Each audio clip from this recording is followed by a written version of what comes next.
అందరికీ నమస్కారం.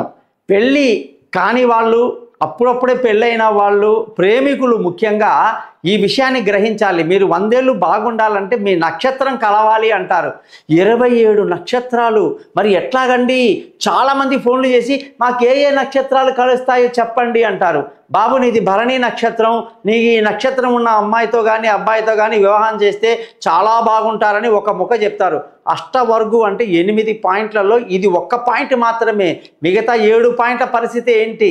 అయితే చాలామంది వధూవరుల పట్టిక పంచాంగంలో చూసి వధువు యొక్క నక్షత్రానికి వరుడి నక్షత్రానికి లెక్క చూసి ఏమండి పాయింట్లు బాగా వచ్చాయండి పెళ్లి చేసేద్దాం అంటారు. కానీ నాడి ఏమిటి, నక్షత్ర వాళ్ళ యొక్క గణాలేంటి, గ్రహమైత్రి ఇవన్నీ పట్టించుకోరన్నమాట.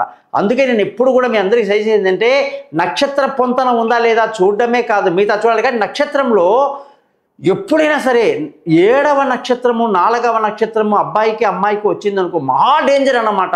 దానిని నైదన తార అంటారు, క్షేమతార అంటారు. అమ్మాయికి క్షేమతార వచ్చి అబ్బాయికి నైదన తార వస్తుంది, అబ్బాయికి క్షేమతార వస్తే అమ్మాయికి నైదన తార వస్తుంది. ఇటువంటి పొందికలో ఏమవుతుందంటేనండి, వాళ్ళు కుడి అంటే ఎడమ, వీడు పొద్దున యాక్టివ్ ఉంటే వాడు రాత్రి యాక్టివ్ ఉంటాడు. ఇలాగా ఇద్దరి మధ్య అస్సలు పొంతన ఉండదన్నమాట. కాబట్టి పొంతన కొరకు నన్ను సంప్రదించండి, మీ గోపాలయ్య గారు.